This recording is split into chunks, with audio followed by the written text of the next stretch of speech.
Hello, I hope you're all enjoying our program, and now I'm here to introduce yet another great speaker. So on behalf of the International Spiritist Medical Association, I'm honored to introduce Dr. Rupert Sheldrake, who is internationally recognized as a scientist, a writer, and lecturer.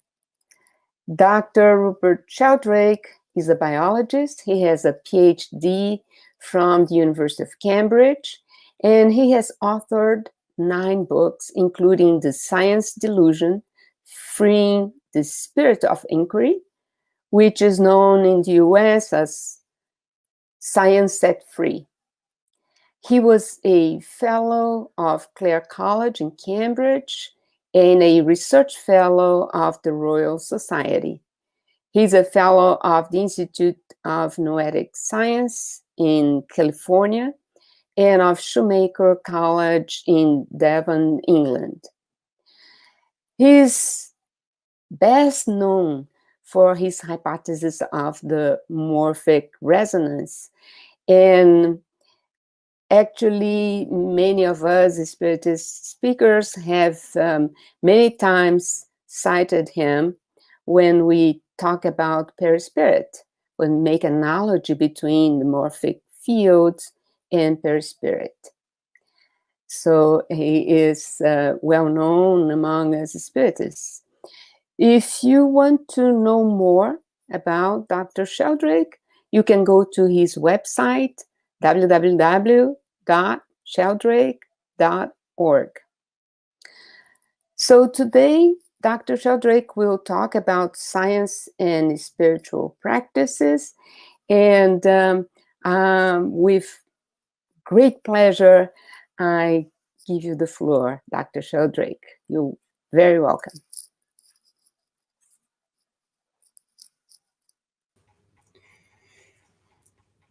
Science has traditionally been thought of as opposed to spirituality and religion.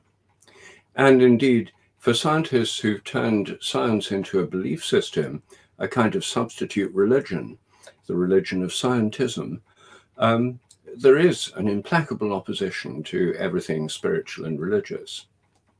However, that ideology, that depressing materialist belief system, which still some scientists fervently believe in, many don't really believe in it very strongly. They pretend to when they're at work. But it's no longer something that all scientists believe, if it ever was. Those who have a more open view take the view that science can illuminate spiritual and religious practices. And in fact, in the last 20 or 30 years, there have now been many studies of science and scientific studies of the effect of religious and spiritual practices. There have been literally thousands of papers in peer-reviewed journals. In 2001, an enormous handbook summarizing thousands of papers was published called the Handbook of Religion and Health. And the second edition came out in 2012. Here it is, the Handbook of Religion and Health. You can see it's very thick. It weighs a lot and costs a lot. It's a kind of academic volume. And what it does is summarizes thousands more papers on the effects of religious and spiritual practices on health. And basically, the results of many studies in many countries, published in lots of respected journals, shows that spiritual and religious practices have beneficial effects on people's health. People who have these practices are happier, healthier, and live longer than those that don't. This must mean that the opposite is true. People who don't have spiritual and religious practices are unhappier, unhealthier, and live shorter than those that do. That's why I think militant atheism should come with a health warning. So there are many benefits, and of course there are many different spiritual practices. And since I'm both a scientist and a spiritual inquirer with a number of spiritual practices myself, in my two most recent books, I've brought these two sides of my own life together. And indeed, through these scientific studies, many scientists are now bringing these areas together. I've published two books on these subjects. The first one is called Science and Spiritual Practices. And this covers 7 different spiritual practices that have been investigated scientifically. And I discuss the practices, the scientific studies of them, and also suggest at the end of each chapter 2 simple ways in which people can try these practices for themselves. The sequel to that book, the second book, which has recently appeared in English, is called Ways to Go Beyond and Why They Work. And in it, I deal with 7 more spiritual practices. I don't attempt to cover every conceivable spiritual practice, but just a wide enough variety to show how many practices there are, and also what the scientific studies show. I don't have time to discuss all of them in this talk, but what I'll do is start by talking about gratitude. Gratitude is fundamental in all religions. All of them involve prayers, hymns, psalms, ways of giving thanks. All of them encourage us to be grateful. And in fact, of course, ordinary, normal, civilized human behavior encourages us to be grateful. Children are taught to say thank you when they're given something, because it's just polite to do that. You acknowledge something you're given. In the branch of psychology called positive psychology, which studies what makes people happy, unlike much of psychology which studies what makes people miserable, these studies on what make people happy have shown that happy people are usually grateful people. People who are grateful, who have a grateful attitude, are happier and also more popular. This is perhaps not very surprising. The opposite of being grateful is taking things for granted or feeling entitled. And people who are like that often complain a lot more. Not surprisingly, people who are ungrateful, who don't say thank you, who feel they're entitled to everything, and who complain a lot, are less popular and less happy than grateful people. Now, when these surveys showed that this was the case, happy people were grateful people, the critics of the research said, well, of course, these happy people are grateful. They're grateful because they're happy. But the researchers decided to find out whether they're grateful because they're happy or happy because they're grateful. So they did an experiment. Their simplest experiment involves dividing a group of people into 3 subgroups at random. One of those subgroups is asked to write a list of problems they've had in the previous week, things that have made them unhappy. And the second group is asked to write a story about something that happened in the previous week.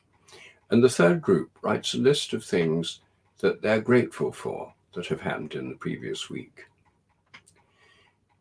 After several days, the people who wrote the gratitude list are measurably happier than those who thought about their problems or who just wrote a story. Gratitude makes people happier, measurably happier for days, just a simple thing like making a list. The most successful exercise that these scientists devised in their experiments was what they called the gratitude letter. They asked subjects to write a letter to someone who had helped them in their lives, who they had never properly acknowledged. It could be a teacher, a family member, a friend. So they wrote them a letter thanking them for what they'd been given. And then they went to that person and read it to them. And people who did that were measurably happier for up to 2 months afterwards. had an enormous effect, being grateful. And this is something that we can put into practice in our everyday lives. I mean, many people already do this. I myself, I pray at nights, and before beginning of my prayers, I give thanks for all the good things that have happened in that day, and make a kind of list of things for which I'm grateful. And that's a very simple practice anyone can do. And if you don't do it already, I suggest trying it out. If you do it for a week, just a list every evening, you could write it down or just think it. I think you'll begin to notice a much stronger sense of connection, and you'll start feeling happier as a result. Another way of expressing gratitude is very traditional. In many traditional societies, people say a grace together before they eat. They give thanks to God or to whatever spirit or being they recognize as the power from which all things come. And in modern secular societies, many families have stopped doing that. They think it's old-fashioned, or some members of the family are atheists, or they have visitors who belong to another religion. They don't want to embarrass them. All sorts of reasons why people have stopped doing it. But I think this is a great loss. It costs nothing, and it makes a real difference.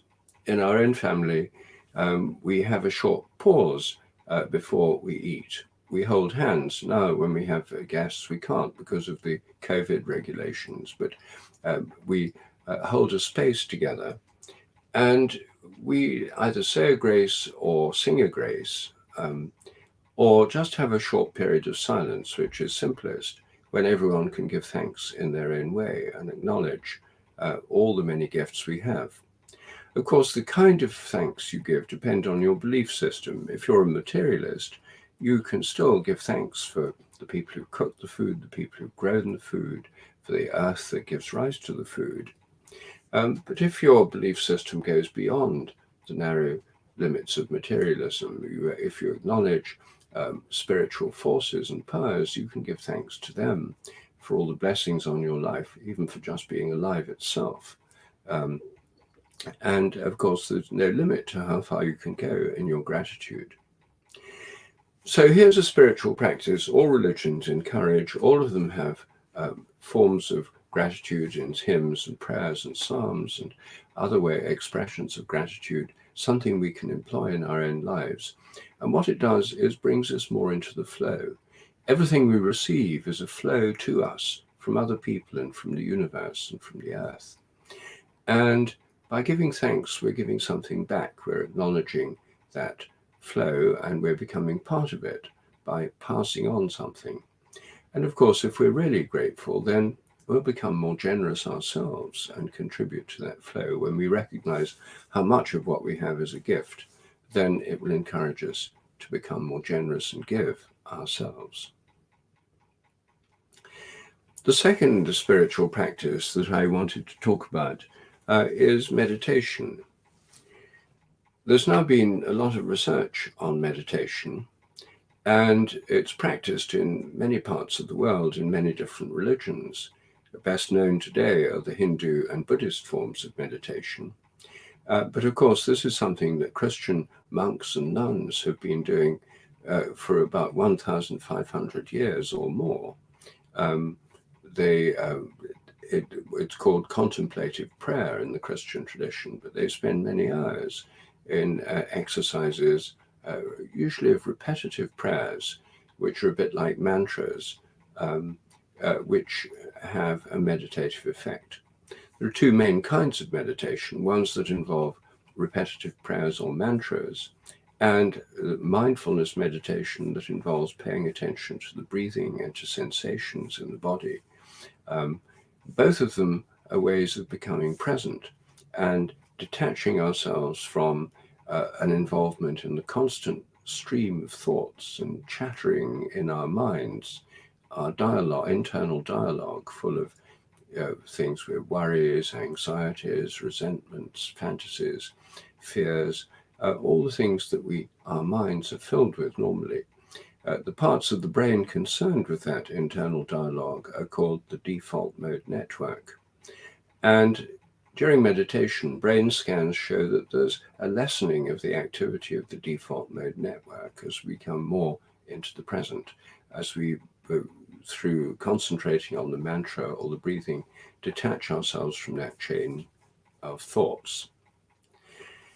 So meditation is something that brings people into the present, makes them feel calmer. It has measurable physiological effects. It reduces the blood pressure. People sleep better. People who meditate regularly are less depressed.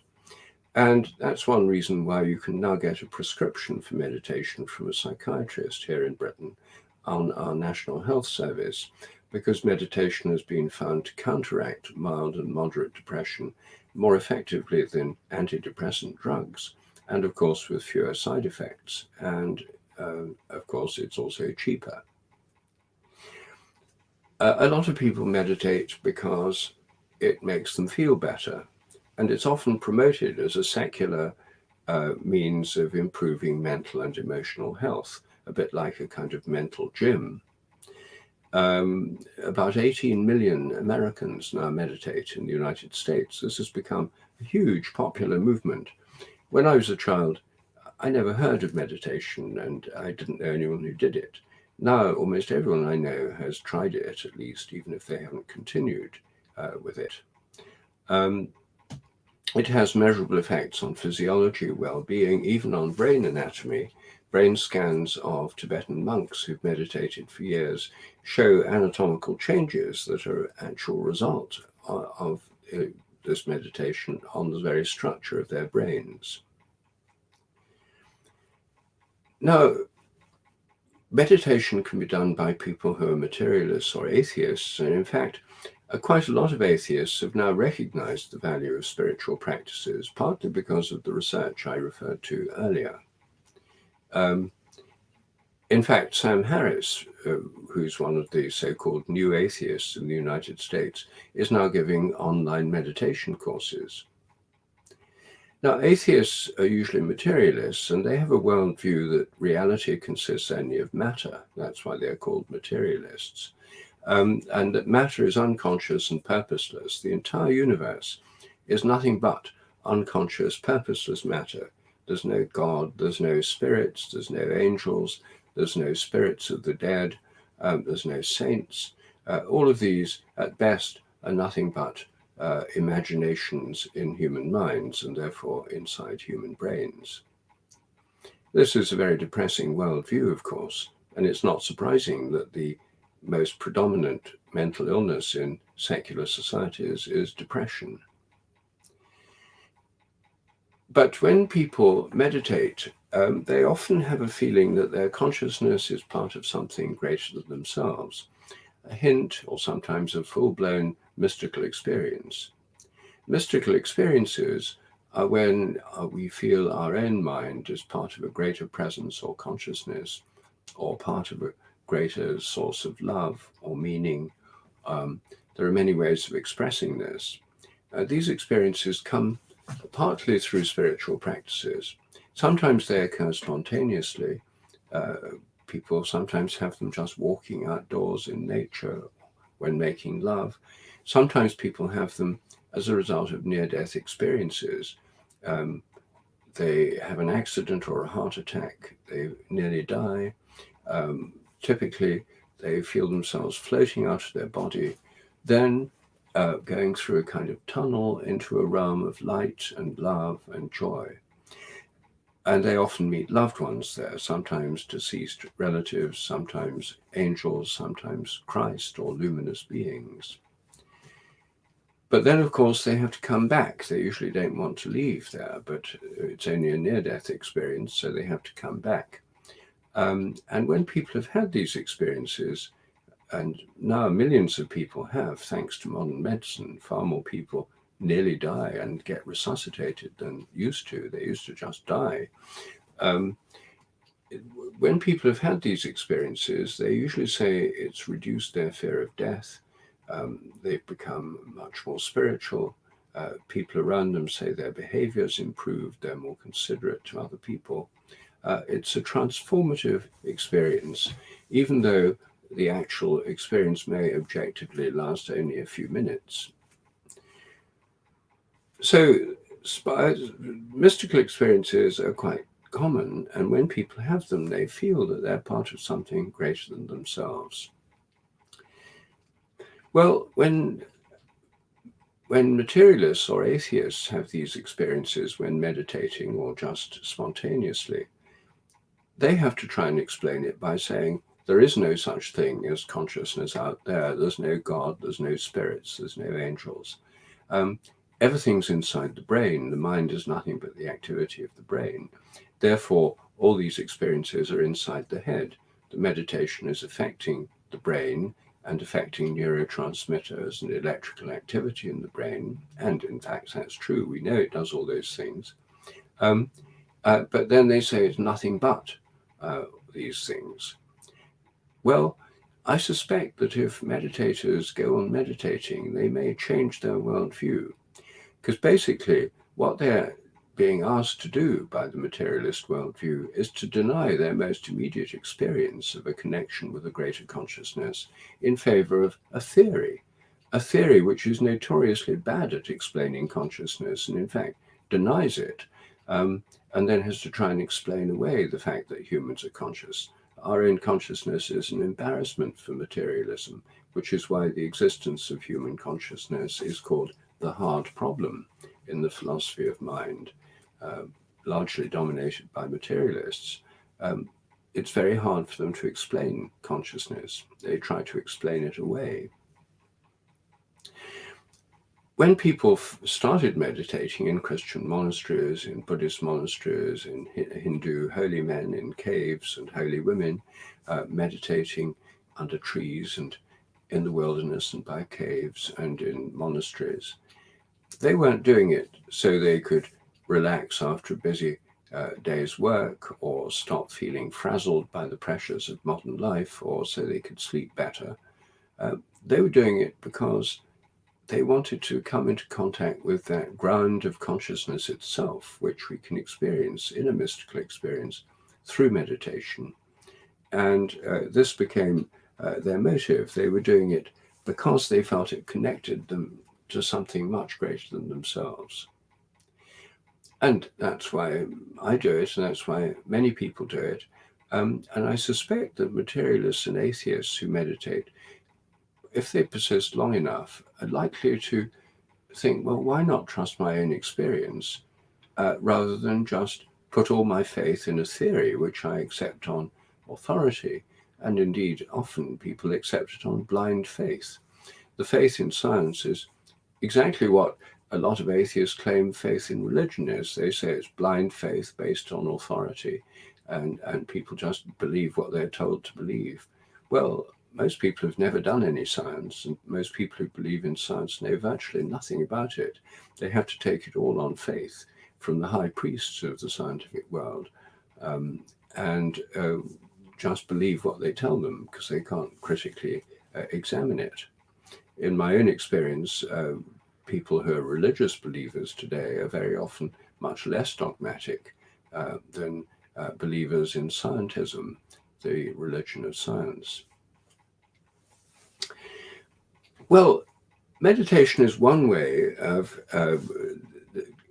entering into a kind of state of spiritual connection, and that doesn't happen all the time. A lot of the meditation, there's still the chattering mind going on, and it may get less intrusive. We can become less attached to it, but it's certainly not bliss from beginning to end when meditating. But in my book, Ways to Go Beyond, I discuss some spiritual practices which most people don't think of as spiritual practices at all. For example, sports. Most people think of sports as a supremely secular activity. And yet, I think in the modern world, sports has become, for many people, the most important way of achieving altered states of consciousness. The whole point of many spiritual practices is to come into the present, so that you're completely present. You can only have a spiritual experience if you're in the present. spiritual experiences are of a spiritual presence, and you have to be in the present for that. So meditation and other spiritual practices are ways of doing that. But sports is also a way of doing it. If you're skiing downhill at 80 kilometers an hour, you have to pay complete attention, because if you get it wrong, you might go over a cliff and you'd be dead. If you're climbing a mountain and you're halfway up a rock face, you have to concentrate totally on where you put your fingers and your feet next. You can't be worrying about whether you paid the bills or some annoying remark somebody made to you that really annoyed you and upset you. You have to be present, completely present. And if you're in the middle of a football game and there's a crowd cheering and someone passes you the ball and you have to know whether you can get it in the goal, you can only do that by being completely present. So I think that sports, including team games and things that aren't team games like skiing and mountaineering, are all about the exercise of physical skill, bringing you into the present. In the Oriental martial arts and in Zen Buddhism, the importance of these physical skills as spiritual practices has long been recognized. The martial arts are not just about building up muscles and getting stronger, they're about learning about the flow of energy through one's own body and through that of one's opponents, and being completely present. A famous book called Zen and the Art of Archery was one of the first books to introduce to the West this Oriental way of thinking about sports as a spiritual practice. So I think that one of the ways that we can actually demystify the spiritual realm is to recognize that actually for many people, even people who say they have no religious beliefs at all, sports are fulfilling a major spiritual function.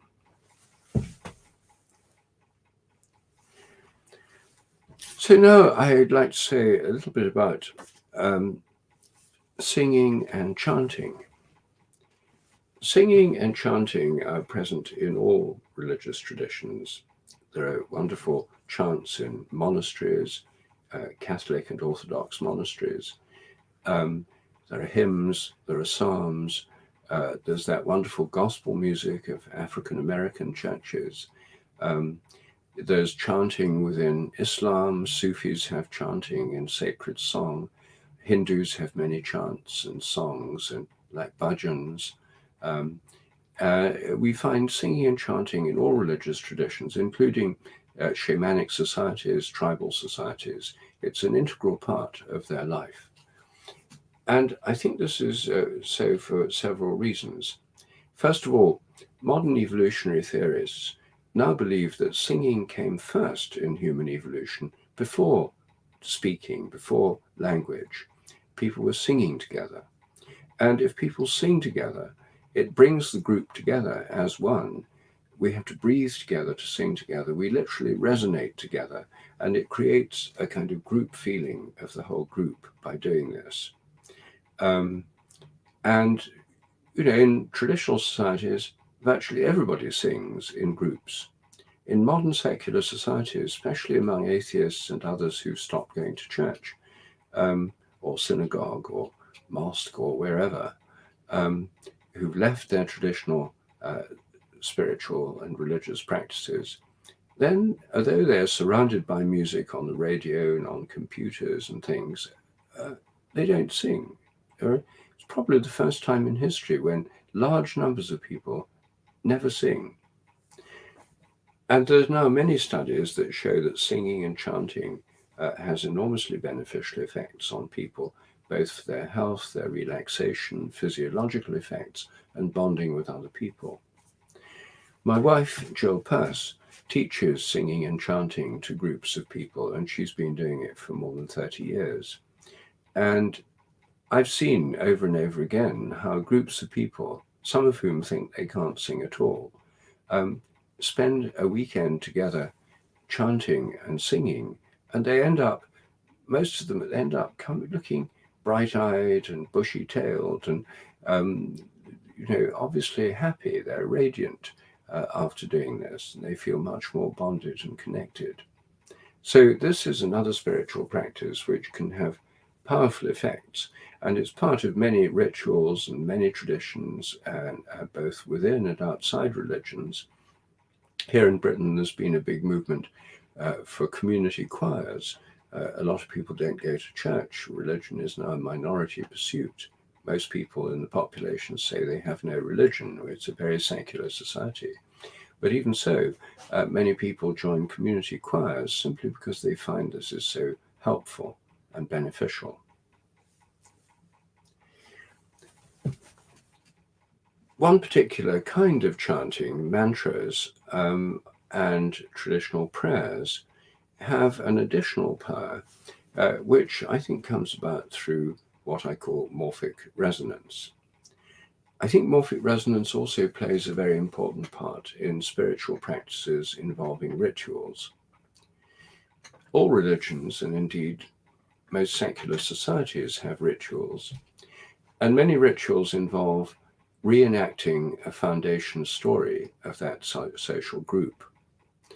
And by taking part in the ritual, individual people become part of that group, connected with other members of that group in the present, but also with all those who've done it in the past, right back to the first time it happened. One example of this kind of ritual is the Jewish feast of the Passover.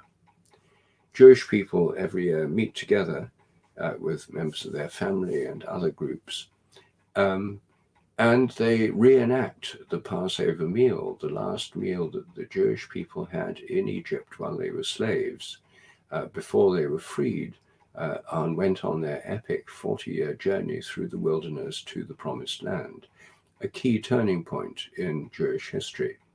So they reenact that Passover meal and tell the story of the first Passover. And by doing so, they become part of the Jewish community, and they link themselves. The present Jewish community links itself through the past right back to the first Passover meal, connecting all the intervening generations ever since then. The Christian Holy Communion is another ritual of this kind, originally a Passover meal itself. And Christians in Holy Communion all over the world regularly reenact this Last Supper of Jesus with his disciples in this ritual meal of bread and wine.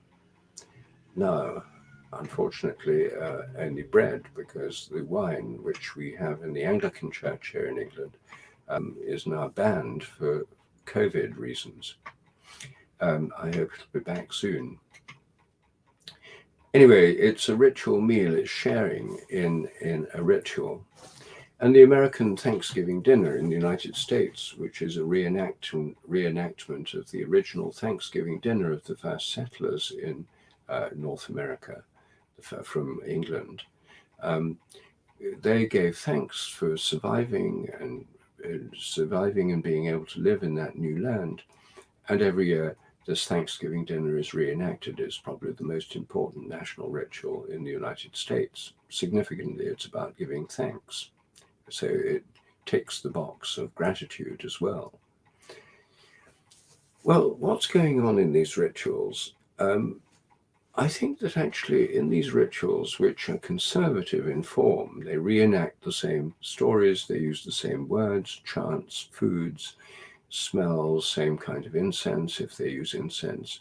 They're very conservative. Why do people do them? Why do they think they work? Well, I think that morphic resonance can help to provide a deeper understanding of rituals. And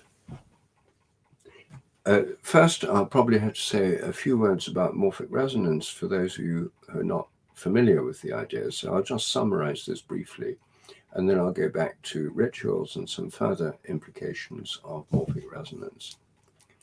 Morphic resonance is the idea that there's a kind of memory in nature. The universe has a memory. It's not just governed by eternal laws. The standard assumption within science, the belief, one of the assumptions or dogmas of materialism, is that at the moment of the Big Bang, the beginning of the universe, all the laws of nature were fixed like a kind of cosmic Napoleonic code.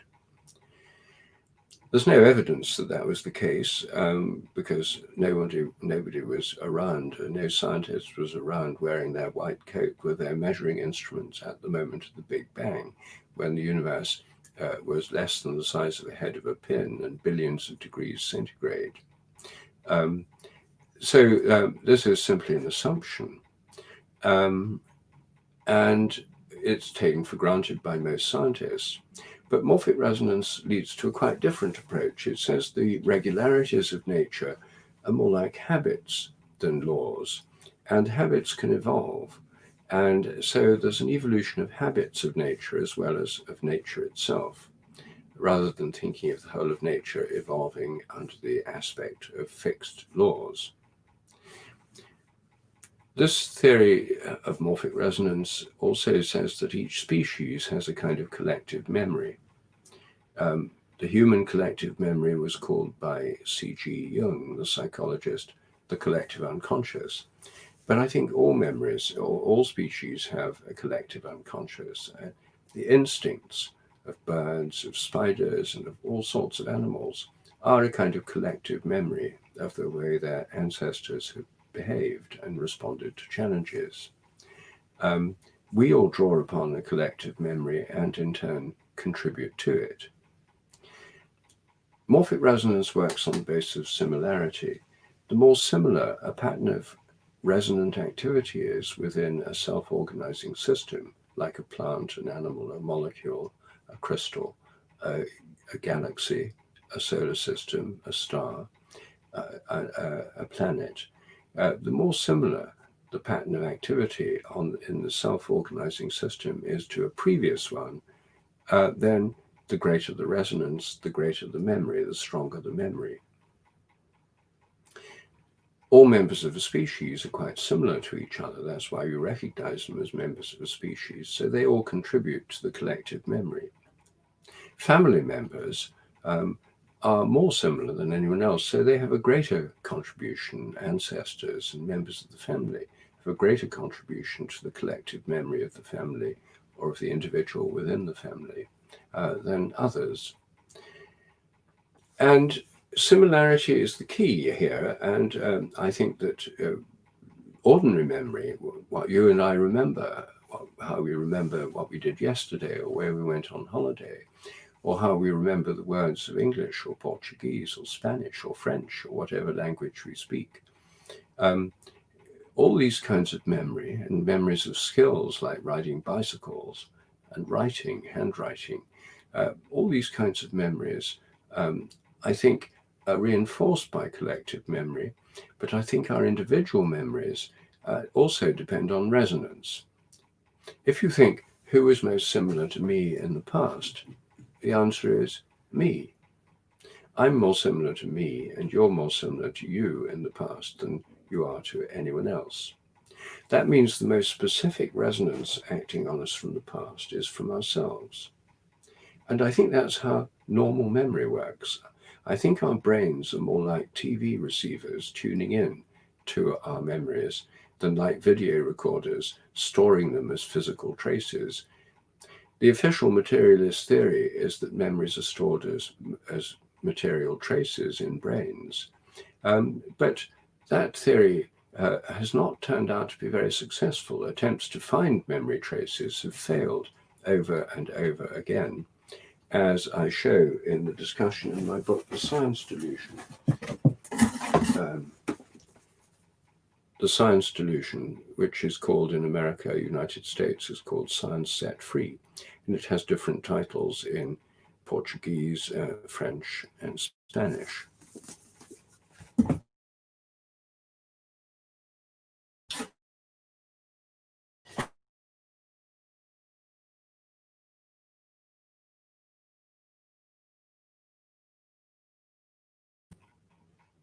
Memories are probably not stored inside brains, and therefore the standard materialist argument about survival of bodily death may not be valid. Materialists like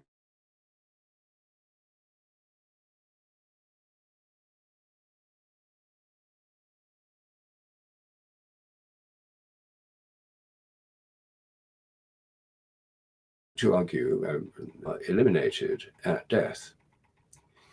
If all memories are eliminated at death by the brain and decay of the brain, then survival of bodily death is impossible. It's impossible for people to survive and have a life after this life as spirits or as souls or in whatever form you conceive them.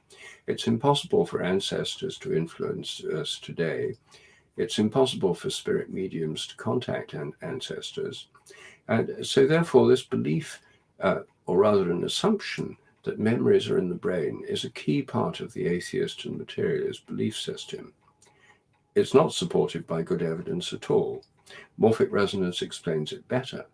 I think that this also gives a new light on survival. If memories are stored in the brain, they're eliminated at death.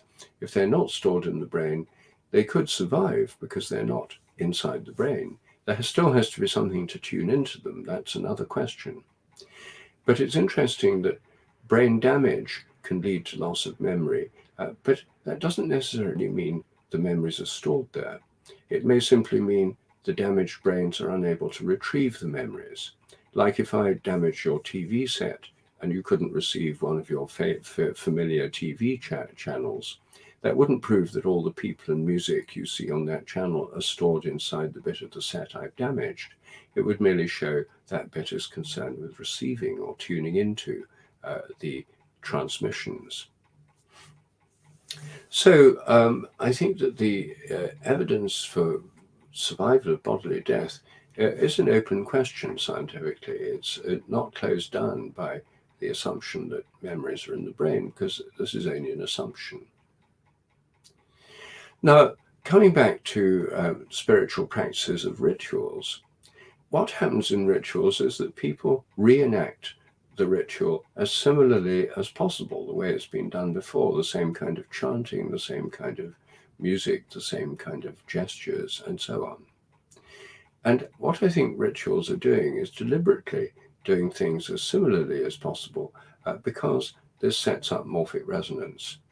If you take part in a Holy Communion service or a traditional wedding service or any other kind of ritual, you're coming into resonance with those who've taken part in similar rituals in the past.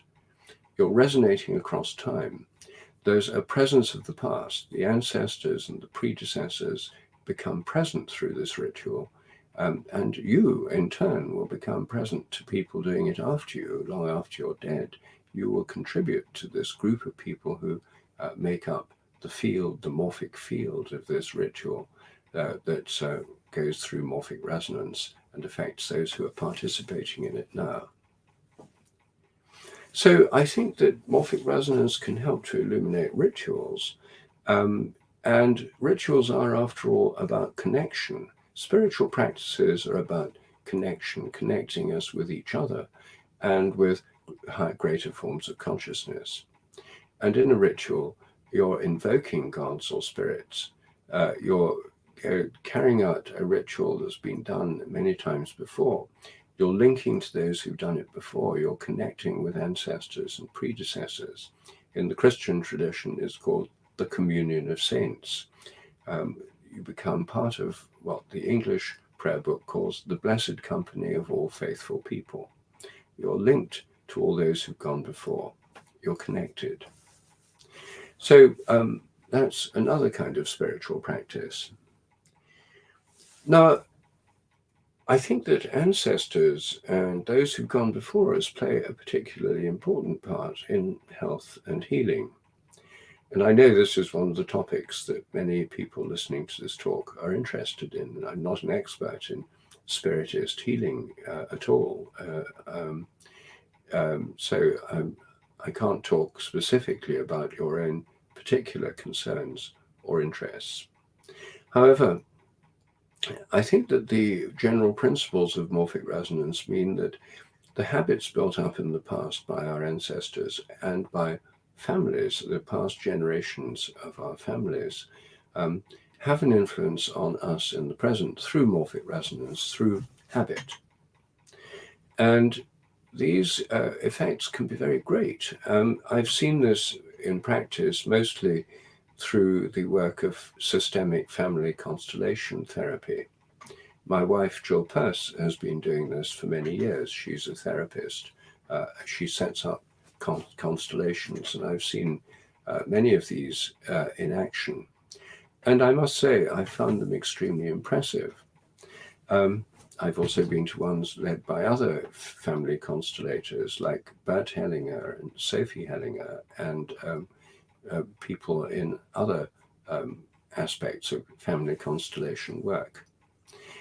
And I think what's going on there is that the field of the whole family is a kind of field. Flocks of birds have a kind of field that keeps the flocks the birds moving in the flock as they fly without bumping into each other. They're interconnected through invisible connections.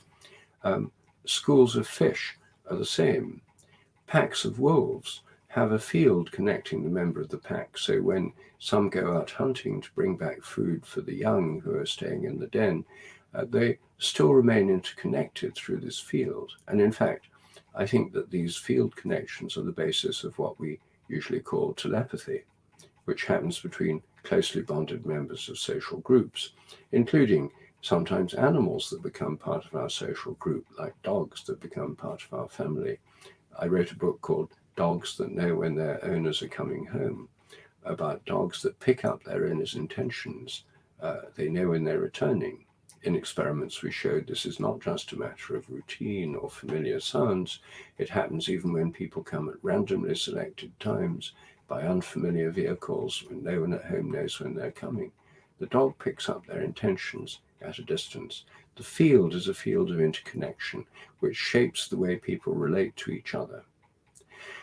Now, in family constellations, it often turns out that a member of a family in the present generation behaves strangely. Sometimes they exclude themselves, sometimes they're suicidal, sometimes they have very dysfunctional behavior. And individual psychotherapy is not very good at explaining it. What I think may be going on, and what family therapists think is going on, is that in a past generation, there may have been a member of the family who was excluded, either because they committed a crime or done something dreadful, or excluded themselves in some way, or committed a murder, or had committed suicide. Someone who's excluded, that person is still part of the family field, and in the present generation, someone may take up that role without knowing why, without even knowing anything about the family history, and exclude themselves or become suicidal. They're being loyal to that person who they're representing in this generation. And in this form of therapy, going back to previous generations, bringing in the excluded person, integrating them with the family field, often has profound healing effects, a rather mysterious kind, on people in the present generation, even people who are not present at the session, remote uncles, aunts, cousins, brothers, estranged parents, others who didn't even know that someone was going to a family constellation therapy, sometimes ring up or say, suddenly I feel different, or what's changed, or they feel the change in the field. So I think that what's happened in the past, what's happened to ancestors, what's happened in the history in the past can definitely influence people now. And within science, it used to be denied that there was even through the sexual propagation, that there could be any influence, because they thought only genes can be inherited, and the genes are all fixed. They can't be changed in accordance with experience. However, now we know that epigenetic inheritance allows for the inheritance of acquired characters. Experiences of previous generations can be passed on epigenetically through the sperm and the eggs, and I think also by morphic resonance. So I think there's two things through which they can be passed on. There's the epigenetic chemical modifications of genes. There's the morphic resonance effect from previous generations. And of course, there's also stories and myths and things that they may hear about previous generations consciously, which influence people. And sometimes healing depends on restoring a healthy link with the past. And I imagine that a lot of Spiritist healing may fall into this category. And by contacting people in previous generations who are now dead, this contact with ancestors or with people who've gone before can have a healing effect, because they can continue to influence even though they're dead. And after all, it's mainstream in Christianity, Islam, and Hinduism that blessed people in the past can still help us. That's why Catholics and Orthodox people pray to the saints, and so do Sufis pray to Sufi saints, and Hindus pray to Hindu saints, because although departed, they're still able to influence our lives now. This is a very widespread belief. Hundreds of millions of people, probably billions of people, do this, yet it doesn't fit on the current materialist scientific map. So I think science can illuminate spiritual practices, and it can help us understand what's going on. I haven't been able to speak about very many different spiritual practices. As I said, there are 7 in each of my books, and if you're interested, you can read these books, which are now translated into a wide range of languages. Each one gives examples at the end of each chapter of how to try these practices for yourself if you're not already trying them. But I hope that this will help in understanding the bigger question that we all need to understand more about how healing works. Mechanistic medicine believes that we're nothing but physico-chemical machines. Therefore, physics and chemistry are the only forms of medicine that are considered valid. Physical cures through surgery, or possibly physiotherapy, and chemical cures through drugs. Well, these can work. I've benefited from them myself. I've had several forms of surgery that saved my life after accidents and so on. And we've all benefited from them. We certainly benefit from modern dentistry, which is pretty mechanistic.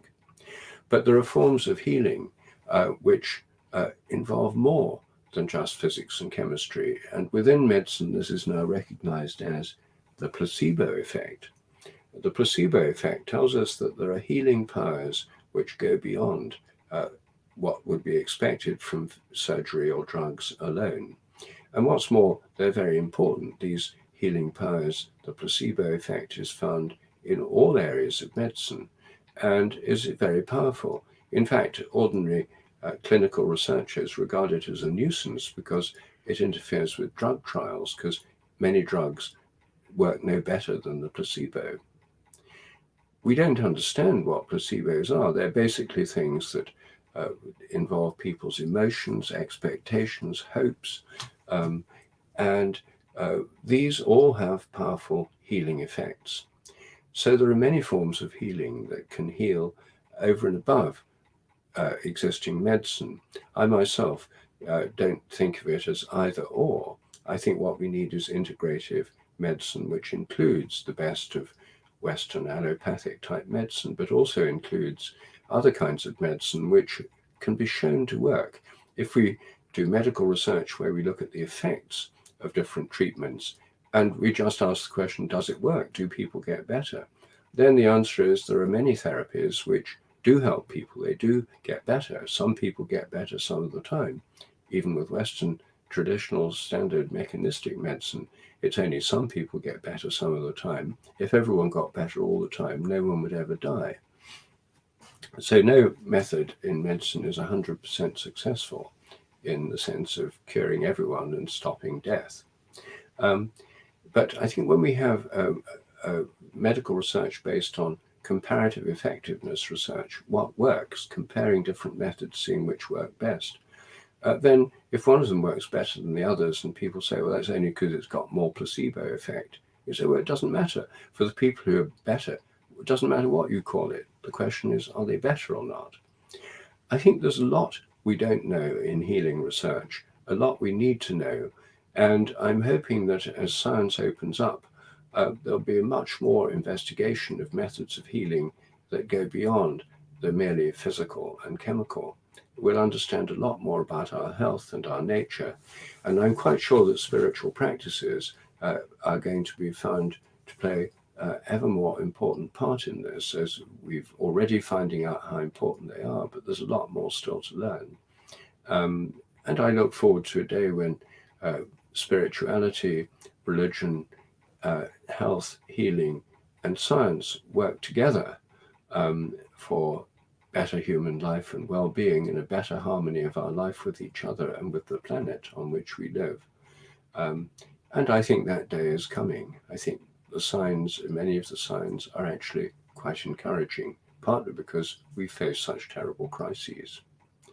Anyway, let me conclude by saying I wish you all the best for your conference, and also for your healing work, which I'm sure is doing good in the world, and which I hope it will continue to do good and to help others. Thank you. Thank you so very much, Dr. Sheldrake, for this enlightening lecture and your talk about science explaining these healings, the spiritual practices. And as you said, we need so much more research done to really bring this spiritual practice, give them a more solid role in health. So we are really very interested. I think you got us even more interested in learning more about the morphic resonance and morphic fields, that we really hope that in the near future you come back and bring us more about that. In the meantime, we're going to be reading your books. So thank you so very much. And we are looking forward for the more discussion when we do the Q&A sessions. Thank you. Good, thank you.